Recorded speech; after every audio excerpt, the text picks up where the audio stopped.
This is an oral history recording with Raiford Gustav Hagstrom Jr. My name is Lorna Jean Hagstrom, sister-in-law.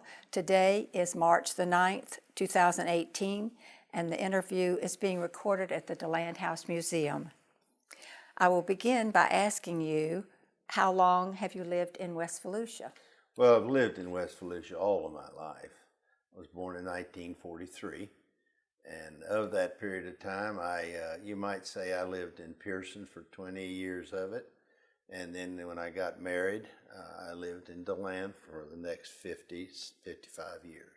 Were you born in Pierson? Yes, I was born in, I was born in the old hospital up here on Stone Street in DeLand. And I don't know if they found me on the street out there or what, but that's where I came from to start with. And then I was raised in Pierson, at that point. Are you married?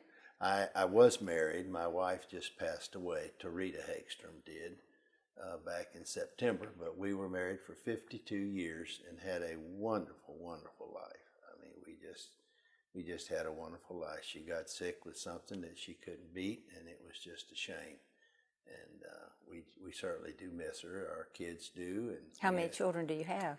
We had 2 children. The oldest is Linnea Margaret Hagstrom Ford, and the son is Rhett Anson Hagstrom, and the son is not married now, but he has a son, which is my grandson, and I just love him to death. His name is Hoyt Hagstrom, and Hoyt goes to George Marks School here in DeLand, and I pick him up 3 days after school. And we just have a wonderful time. We sure do. So everybody lives here nearby? Yes. Linnea and Tyler live out on Marsh Road in DeLand, near the old Marsh House. And then my son basically stays out at our farm, our ranch, out on Highway 11, just about the intersection of 40 and 11. Tell me about the origin of your name. Well, I do know that my mother has told me several times that back in World War II, our dad had just been called with another group of men from the DeLand, Volusia County, Northwest Volusia County area to go to Jacksonville for physicals.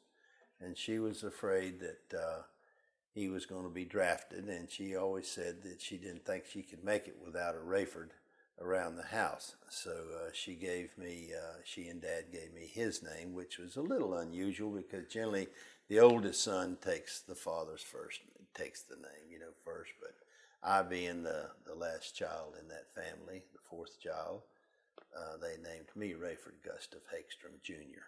Where did his name Raiford come from? They came from, or that name came from the Swedish families along the line, which would have been my great-great-grandfather, I would surmise, Gustafsson Hagstrom. Mm-hmm. And of course, when they came over from Sweden, they changed their name about halfway across the ocean because you could be called back to Sweden for the military. If you were in the United States, they could call you back. And so they didn't want to be called back, and so they changed their names to Hagstrom. And I can't remember what the name was before, but it was another name. It had the son on the end of it, as all Swedish families did. Put the son on the name of the dad's name. When did they come to Volusia County? Well, they actually arrived in the New York area around 1872, in that neighborhood of year. And then after that, they were there for a while. And then when they received information from families that were living in Pierson, the Pierson family itself, that their possibility would be jobs available down here. Reference the railroad was going to come through at 1885 from Palatka to Lake Monroe to be able to haul those vegetables back north. And so they felt that that would be a good time to come down. So they got here around 1875 or 1879, somewhere around in that area.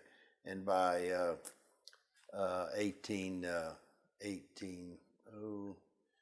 by 1882 or somewhere in that neighborhood, they had built a house in Pierson and planted an orange grove.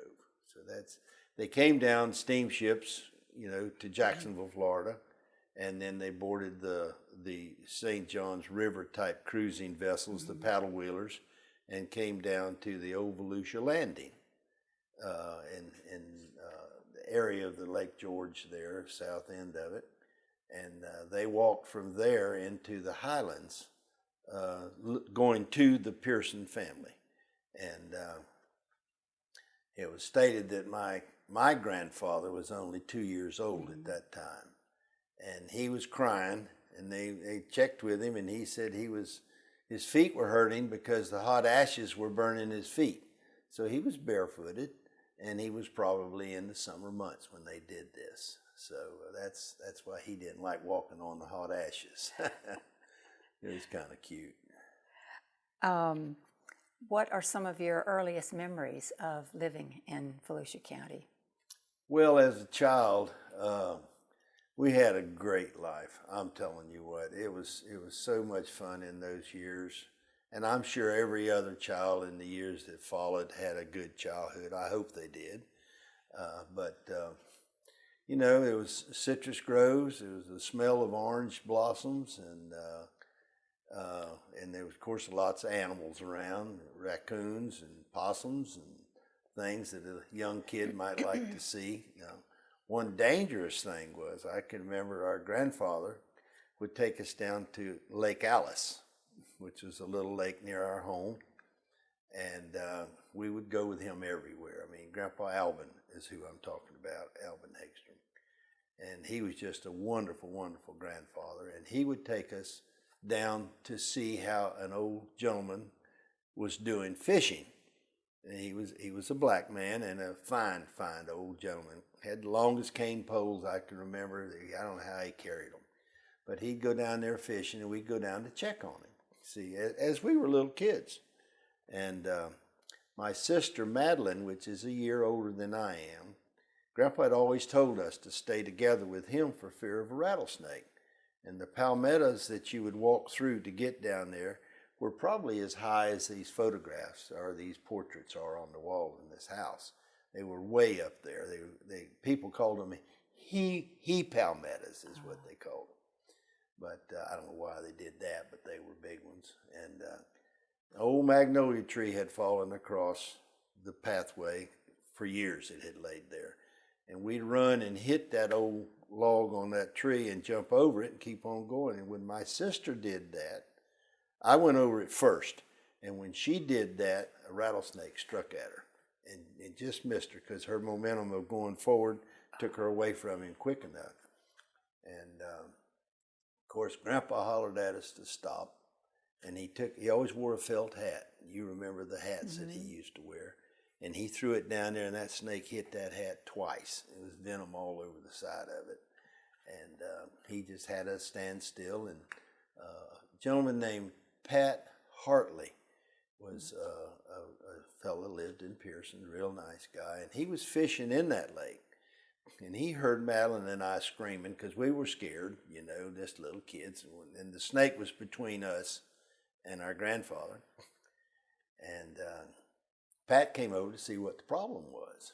And Grandpa told him, he said, you go back to our home and ask their mother, Mrs. Hagstrom, Pat Hagstrom, ask her to give you a rifle and some gun and some shells. So she gave him, and she walked up to him and gave him a .22 rifle and some shotgun shells, which didn't work. So he finally explained to her what he needed, and he came back down, and they killed that snake. That snake was 6 feet 2 inches tall. Wow. And Grandpa, I got a photograph of him holding on the 2x4 way up in the air so it would not touch the ground. But that was one thing that really scared us as we were children. But we loved living where we did, and we had pets, and we had a little dog that every day we would go to school, grammar school in Pierson. That dog would come to school every day. And on Saturday or Sunday, it never went to school. He knew we hadn't left the house, and it would stay there with us. But we had pets and things, and eventually, I had always asked my father for for a horse. And when I say I asked him for it, he knew I wanted one, however you want to describe that. And when I was about 7, 8 years old, one night I was asleep upstairs in the home. I slept upstairs. And I heard commotion going on outside, and what it was my father and another gentleman that was with him had gone out for the evening. They'd gone over to New Smyrna Beach to a little carnival that was there. And he had bought a Shetland pony from the little round ring. He bought it, just bought one of those ponies. And I looked out my window when I heard my mother and him talking, because Mother was saying, "What in the world are you up to out here?" And so they were discussing.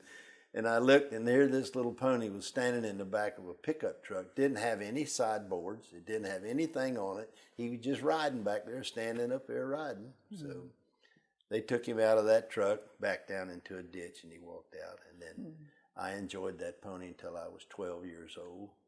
And my grandfather and I gave it to the Duval Children's Home. Oh. And they tried to keep it there for the kids, but the children had kind of a rough time coping with it. Right. One wanted to ride before the other, and it created some problems, more problems than what was really worth for the kids. And so did you ever come to DeLand for any kind of entertainment? Or? Oh yeah, as you grew older, I say older, I wasn't too old, I was about 10. We'd stop the Greyhound bus in Pierson, and I'd get on 50 cents. You could ride to DeLand. And Elmer Underhill might get on in Barberville, and Danny Peterson was with me from Pierson, and we'd come to DeLand and go to the Dreka Theater, which was an old theater even at that time. And they used to say you take 2 sticks with you in there, one to hold the seat up and the other to beat the rats off with, which I don't know that was true, but that's what was said. And we'd see the cartoons on Saturday morning. Then we'd run to the new developed Athens Theater, and we'd watch a movie or see the cartoons there that were on Saturday. And, well, we just had a good time. Then we'd beat it back to the bus depot in DeLand, catch the bus back north and get off. Now, today in time, parents wouldn't dare put a 10-year-old kid on a bus by himself. They'd be scared to death to do it, just the situations. But I had a charge by my mother that if I ever missed the Greyhound bus, that I was to go to Golf Hardware Store in DeLand and get with Ed Drum and stay near him, because he would see that I would be there when she came down to pick me up. And of course, I never made her do that, because she would have probably been upset if she'd had to drive to DeLand to get me. But that's what we did in those days. Had a great time. We really did. A good childhood. So you went to school? Excuse me? Oh, no, go ahead. No, I was just going to say, my grandmother at that time then lived in DeLand, Leslie Hagstrom, and she lived on the boulevard. Today in time, the new Ace Hardware is across the street from her. Back in those, but when I was young, it was like an A&P or whatever, a grocery store was across the street from her. And I can remember coming down as a little kid, and she'd always have a pair of, shorts for me to wear. And I didn't like shorts because I always wore dungarees, and I thought it was kind of a sissy. And I just didn't like them. But I'd wear them, of course, because she had them for me.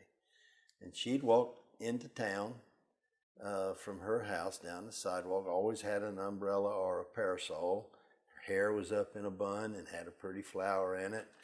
And she'd go to pick up something that she wanted downtown. So we'd walk down there and then walk back. And at night, if you heard more than 2 or 3 cars come down the boulevard, you would think, my goodness, they must be going to have a parade or something.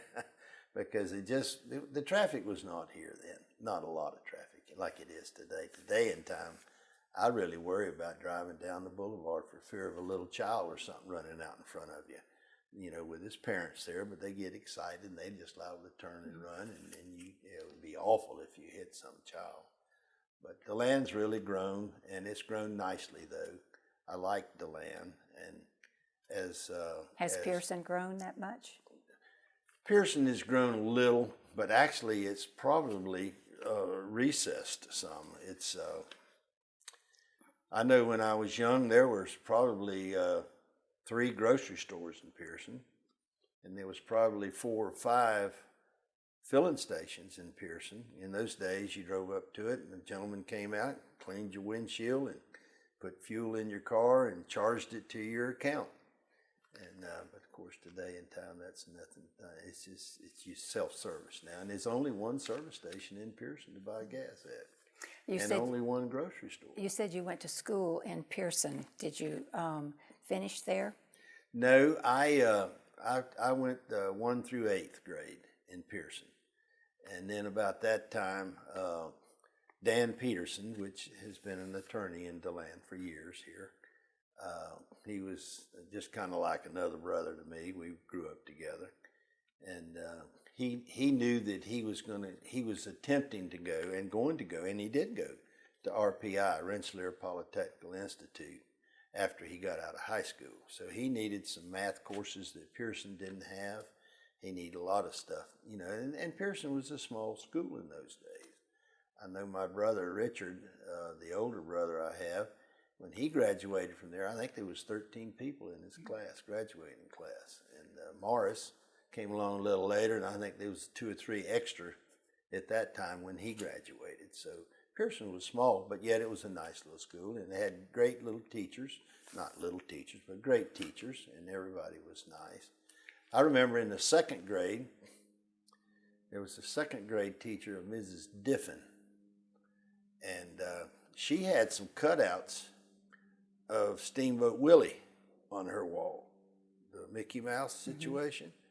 And later in life, we learned, or at least I say we learned, I was told, that she was actually a relative of Walt Disney, and that she did come from over in Cassia area. And I think it was in some of the newspapers that Walt Disney had relatives that lived in the Cassia area. So I can't prove that to you, but that's what we were told. And so she was a very nice lady too, and all of the teachers were nice. I had an aunt that was a 5th grade teacher, Aunt Ruth Hagstrom, and Ruth Hagstrom did a lot with the reflections in Volusia the West Side and stuff like that. She helped with that, I'll put it that way. So did you go to high school there too? No, I went through the 8th grade, and what I was relating to was that my sister Madeline wanted to take some Latin courses, and they didn't have Latin in Pierson.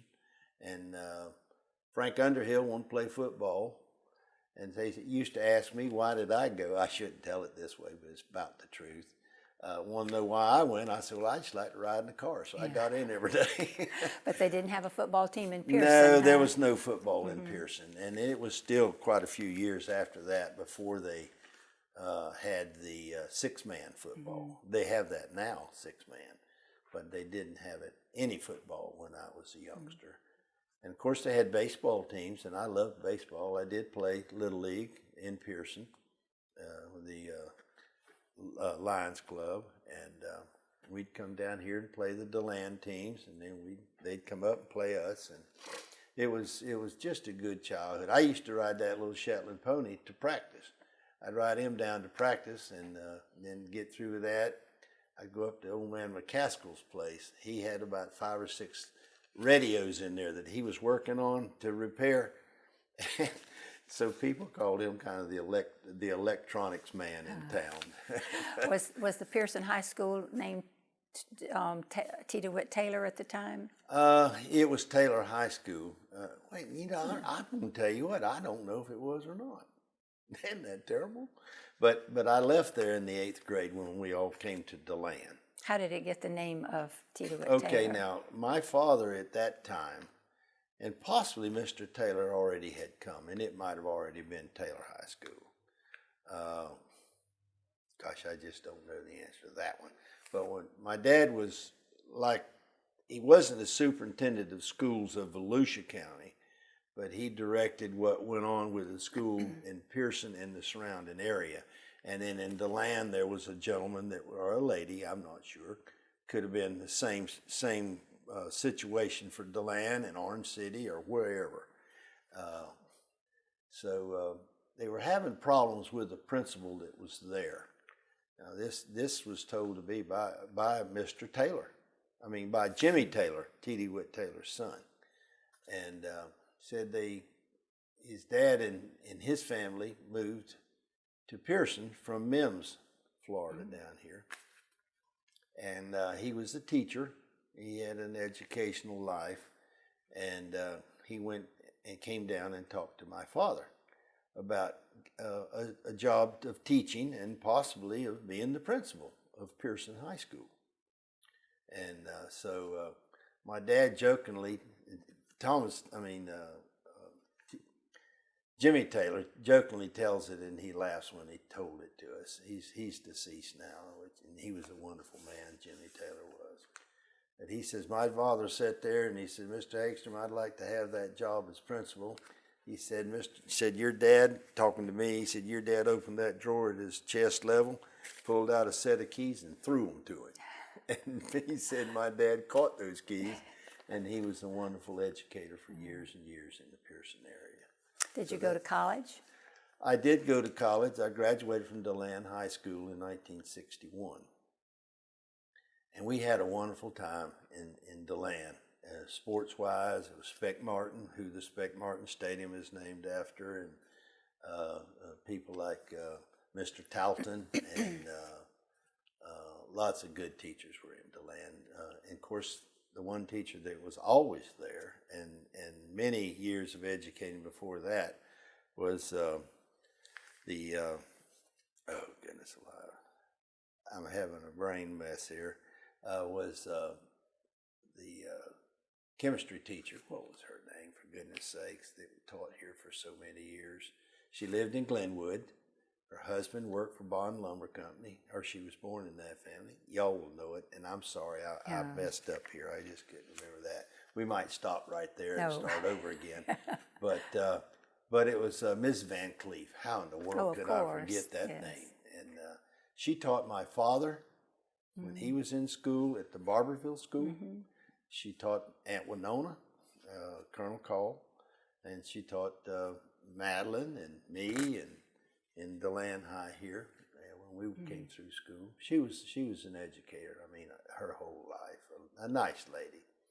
And so anyway, I graduated from DeLand in 1961, and I had the fortune of playing baseball in DeLand. I loved baseball and played first base, and Ronnie Crease was our pitcher, and Jim Filliger, and there was a pile of wonderful young men that were on our team.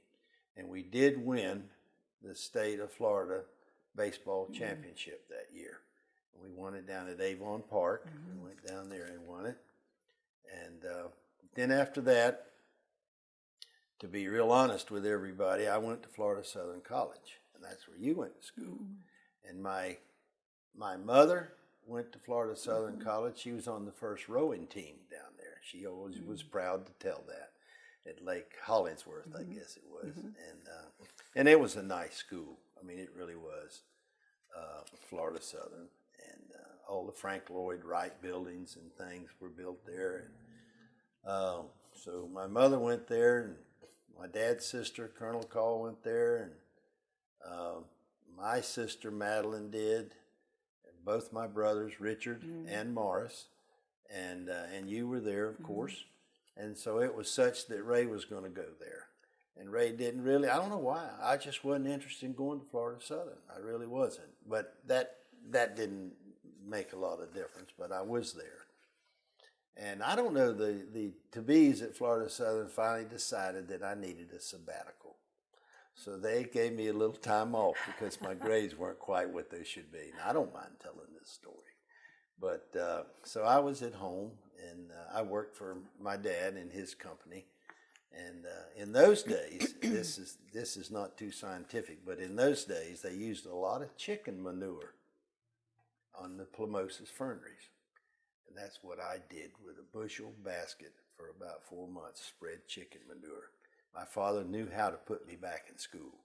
And so I don't care how you washed, you didn't get that smell off of you. You just didn't. But one day a friend of mine from Daytona came by, and John Kern, And he said, Ray, I'm going to ride up to Georgia to possibly enroll. Would you like to ride with me? I said, listen, I'm not sure that my dad would like me to do that right now. He's still upset, and he should have been upset that I didn't do better in school. But so eventually I got around to where I asked him if I could do it. And he said, yeah, but you'll be back here in 3 days. Don't be gone any longer than that. So we were up there for about 3 days. John had gone into the Dean of Men's office to enroll with him, had an appointment. I'm sitting out in the lobby, big lobby there, by myself. And pretty soon that door that they were in blew open. And this stout man came walking out, walked over to me, and he had enough skin on his face where he could grab it and just grab it with his hand. That was Dean Tate, the most wonderful man I ever met in my life. He was the Dean of Men at Georgia, and he walked over to me and put his hands on his hips, looked down at me, and like scared me to death. I was still a youngster. I mean, I wasn't old. He said, boy, are you in school? And I said, no, sir, I'm not. Why aren't you? I know John had already told him. I'm sure he had. He said, why aren't you? And I told him I was on scholastic probation. He said, well, you ought to be in school, boy. He said, if I get you enrolled in Georgia, will you like to school up here? I said, I think so, because I'd already met a lot of people with John in those 2 or 3 days, and it was a wonderful campus, beautiful place. And so he said, come on in my office and sit down. And he said, I want to talk to your father. I said, now, you probably shouldn't do that. You might need to let me talk to him first. My dad was a wonderful man, but he kind of liked to be the one that came up with the idea, as I imagine all parents do with their kids. And but he made me give him his number, and I gave it to him, and he called my father. And fortunately, Dad was in his office. A lot of times he would have been out in the field looking at the products going on in our company there. And he said, Mr. Hagstrom, I've got a blonde, tow-headed Swede boy sitting across from my desk. This is Dean Tate, the Dean of Men at the great University of Georgia, is what he said. And of course, my father loved football. You know how he did, Lauren Jean. My dad bought season tickets at the University of Florida field the first year they ever sold season tickets. And he had them all of his life. And we had them for many years up until not too long ago. And so they started talking football. Right about that time was when the Wally Butts, Bear Bryant scandal came upon the scene. It was supposedly stated that one of the two coaches fixed the game with the other one so the people in Las Vegas could win a lot of money because Alabama was going to play Georgia, you see, and whoever won, it was going to be a betting thing, So, but that was going on then, so they discussed that thoroughly before they got down to the education of Ray.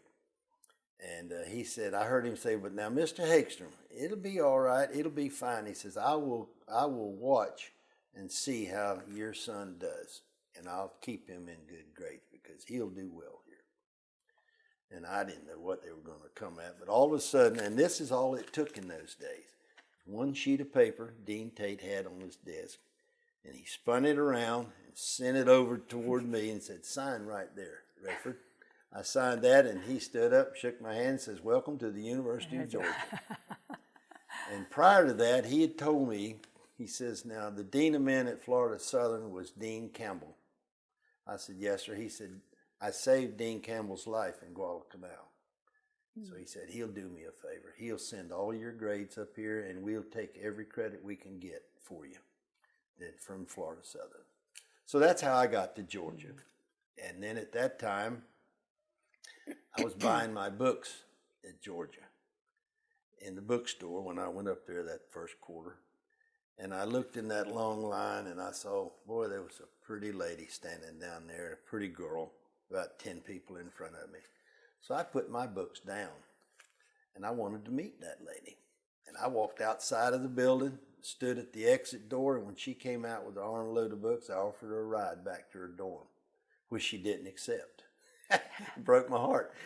And so she said, no, I want to walk across the campus and see things. And that was Tarita, my wife that I eventually married. And we started dating after that. We lived together for 52 years, had a wonderful life, and had two great children. Linnea and Rhett both work in my business, Raiford Hagstrom Ferneries. And of course, Richard and Morris, my two older brothers. And I'm probably the luckiest guy in the world to have those two guys as brothers, because they were just wonderful brothers to me. I mean, they did things for me at all times to help me if I needed help. And I just love them dearly. So the family business is a fern business? Yes, we're in the decorative greens industry. How old is the business? Well, the business was started by our grandfather, Alvin Hagstrom, and our dad. He was a young man at that time, and they're in the area of 1930. I've always heard 1929, but I see in Volusia, the west side, it says it's 1932, I think it is, something like that. But that's when it was started, very small.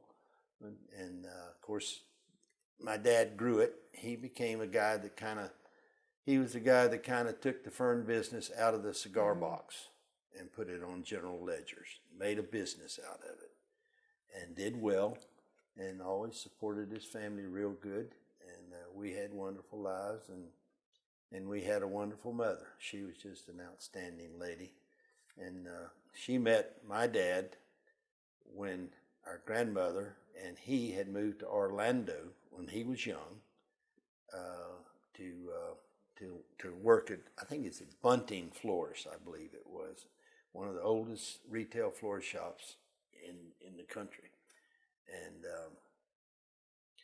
stayed there for a while, and he had met my mother at MYF fellowship meeting, gathering, and my dad's sister, Colonel Call, which she became Colonel Call, she taught school here. Aunt Winona did in DeLand. She taught Tommy Lawrence. She taught Gerald Frierson, Jerry Frierson, and those age kids.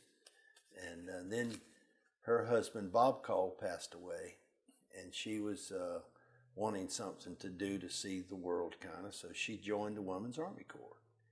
And I can remember her relating to me. She said, when I told Dr. Tribble, which was the wonderful doctor in this town for many, many, many years, that if you want to see the world, why in the world you join the Army or the Women's Army Corps? She said, because that's what I want to do. And then when she retired, she was in charge of all the recruiting of the Women's Army Corps, retired colonel. So she had a wonderful career.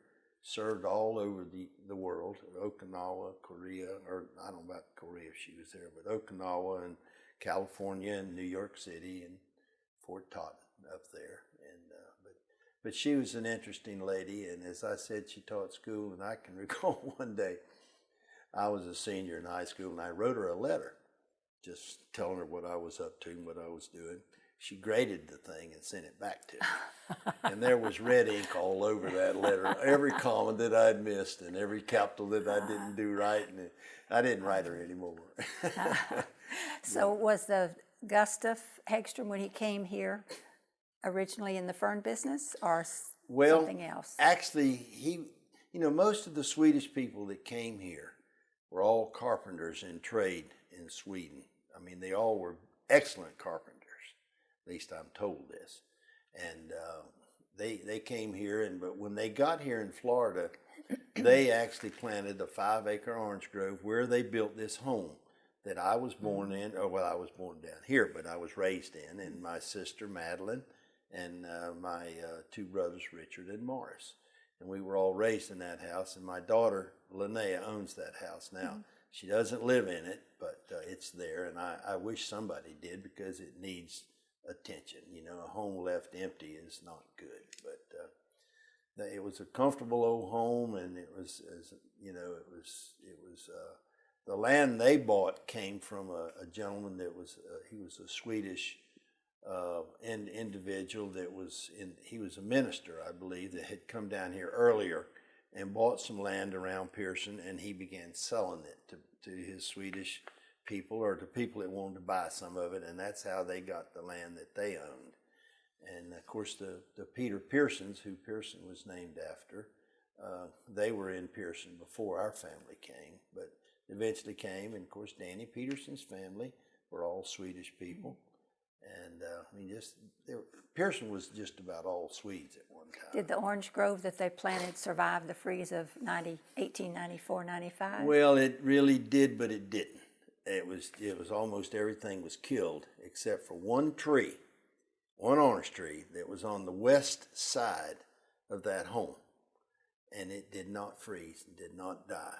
But they almost killed it later in life, cutting all the budwood off of it to regraft the new citrus trees that they planted. And you know, you'd plant a sour orange tree and then you'd regraft it with slivers of wood off of another tree. And they almost killed that one tree doing that. But that one little tree helped that area of citrus to be replanted and redeveloped. Were there any inventions during your lifetime that came about that changed things? Well, I think there was a lot of things changed with the space program, of course. And I remember the first Sputnik, you know, that went up and stuff like that. My grandfather never believed it. He said they filmed that somewhere. Grandpa Alvin did. And he didn't believe that. But there was that. And of course, Pierson had the first telephone system in Volusia County. And it was a small system, but in the Volusia, the west side, and in the Reflections book, you'll see them making the first phone call with the little councilmen that were in Pierson. And that was the first phone system. It was a kind of a test system. And, but of course, I was not, I don't know if I was even born at that time. I may not have been. If I was quite young. But I remember they used to have 2 packing houses that packed citrus fruit. There was a lot of citrus around Pierson in those days. And those plants are all gone now. There were 2 huge ice houses that developed the 300-pound kegs of ice that the growers used to put in their fern boxes when they shipped the fern. Those are gone. They're commercial buildings, you know, of some other type. But Alexander and Beard, which they lived down here in DeLand, Mr. Beard did, and they had the one fruit packing plant up there. And of course, later in life, the Patillo families here in DeLand had a lot of citrus, which I'm sure a lot of that may have gone through some of those packing houses. What changes have you seen in the fern industry? Well, the fern industry has really changed. Now, when my dad and grandfather went in the fern business, I think they had like 3 acres, maybe 4 acres of asparagus plumosus. And that was all that they used in the floral industry in those days. And of course, that expanded and expanded and expanded. And when our dad passed away in 1966, he was only 56 years old. He had colon cancer. And when he passed away, the floral industry of Pierson reference was mostly asparagus plumosus, and my dad had around 100 acres of that at that time. And Mother told the story that when Dad asked her to marry him, she says, "Well, when you get 5 acres of plumosus, I'll marry you." And she said, "I also want to see your books." So she was you know, checking out for the future, which she should have. And but the plumosus industry was mostly employed, and they were great people, let me tell you. Mostly employed blacks. And the corner posts of Albin Hagstrom and Son mostly are wonderful black individuals that worked for us for years and years and years.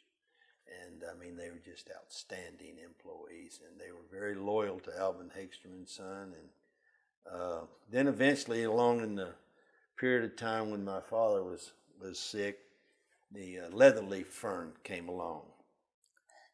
And there's several stories as to how it came along, and I'm not sure which one is the 100%, but a gentleman named Mickey Anderson lived in Pierson, and his father, Mr. Anderson, knew an old gentleman named Block, Mr. Block. He smoked a water pipe.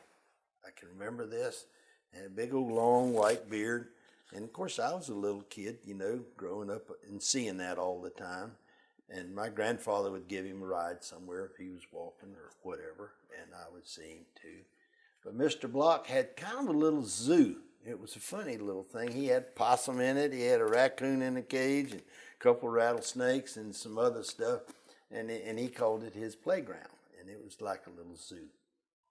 But yet he also would get slivers of plants and plant them and try to grow them and have a little nursery there that he could maybe sell somebody a pot or something. And somewhere he found some spores off of some leaves. Now this is what Mickey Anderson told me. Mickey's deceased now. But he said that Mr. Block got his father to take him to St. Augustine because they were digging up some of the roads around the fort.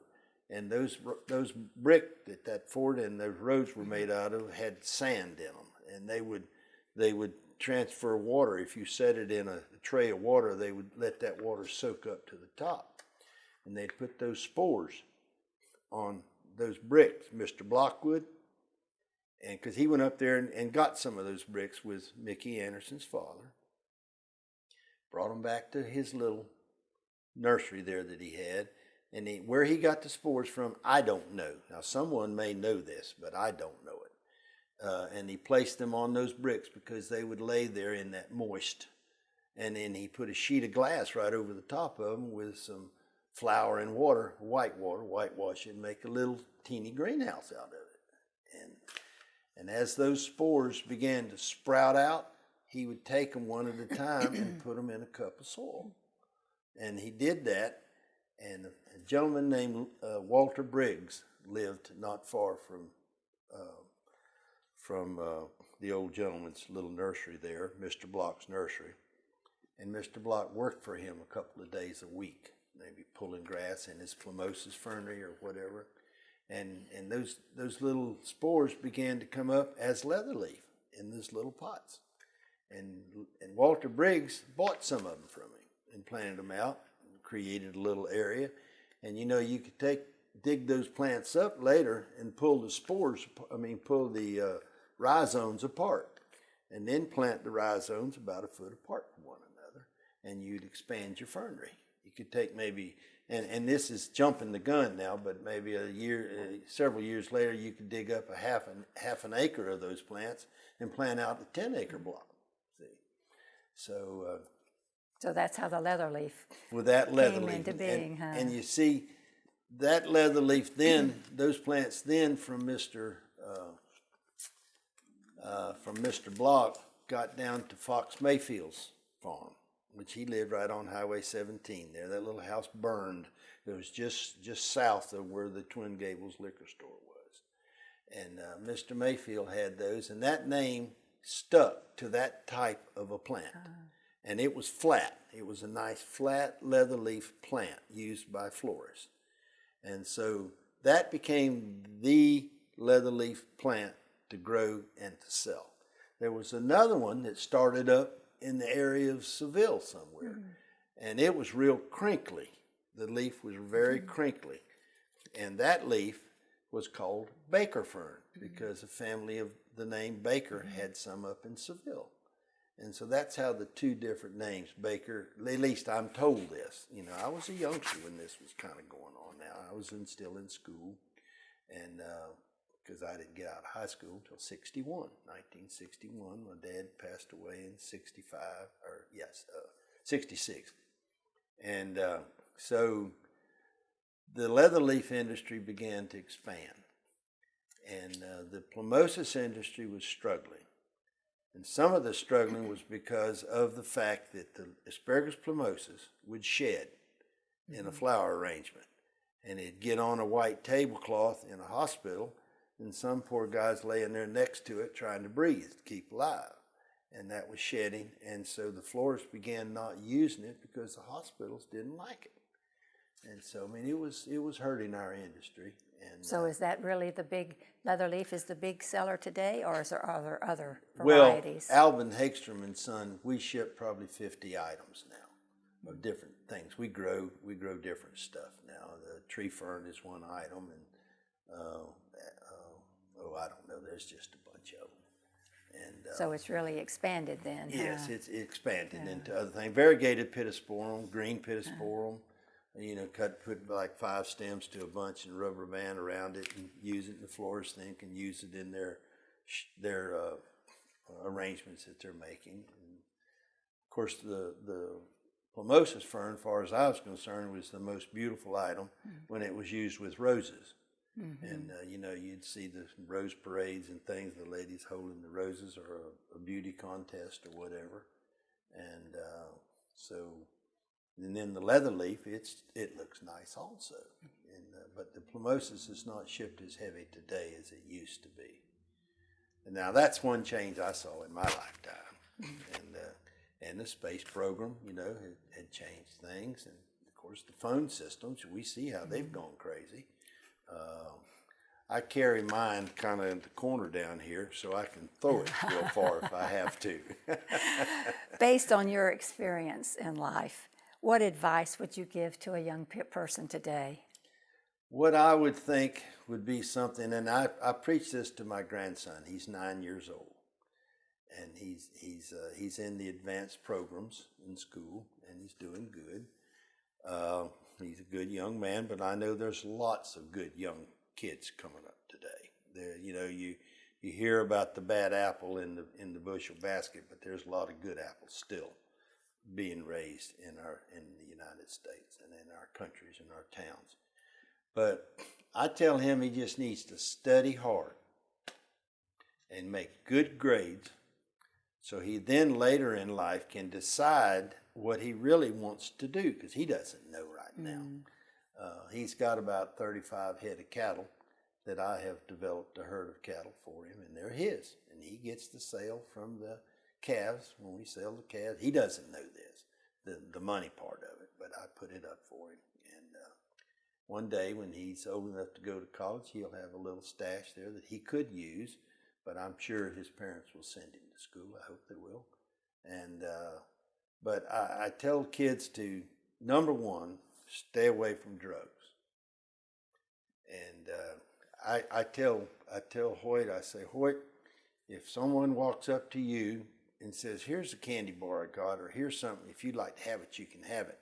I said, if you don't know that child, or if you don't know that man, if he's not an uncle or an aunt, just say, I really appreciate it, but I just don't care for any right now. And I said, then turn around and walk away. Say thank you anyway.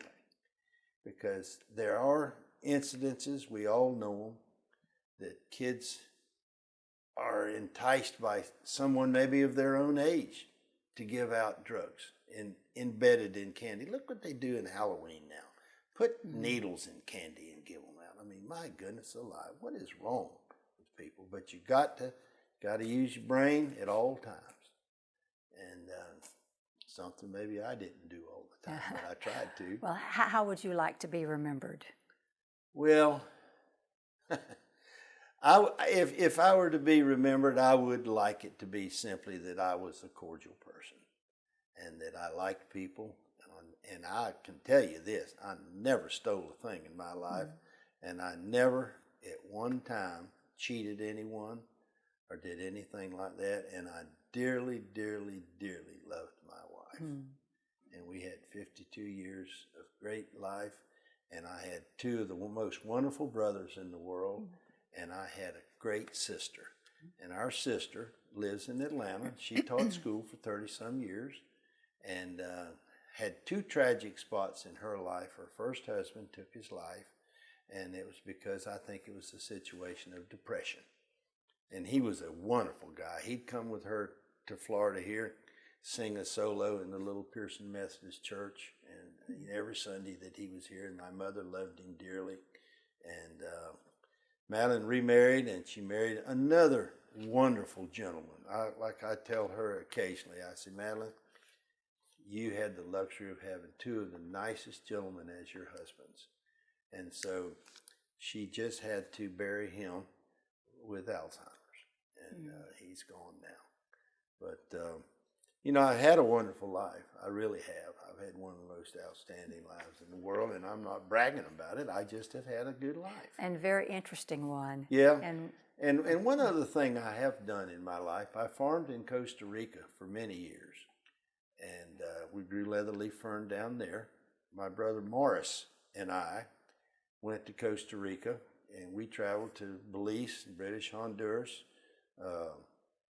In those days, it was British Honduras, and then it became Belize City, and then to Tegucigalpa, San Pedro Sula, in the Honduras areas, and to Panama, and then back up to Costa Rica, where we bought some land in Costa Rica, and we developed a farm, kept it till, 15 years, 12 years, and sold it to Jack Schumann here in DeLand Springs, and Tommy Lawrence lived in DeLand. They bought that from us, and then we went back about 4 years later and did another one. And we kept it until the year 2000, and about 2002 it was, somewhere along in there. We sold it. And so we're out of Costa Rica now, but we had wonderful, wonderful friends in Costa Rica. The nicest guy, Eladio Fernandez, was our manager. People ask me if I speak Spanish. My answer to that is I could, as long as I know the topic, we can carry on a light conversation. But if you want to argue with me about something, I'm through with it. I can't do it. well, thank you so much, Ray. It's been very interesting. A lot of good stories. Well, thank you, Lorna Jean, and I enjoyed doing this. Good. It was nice. Good.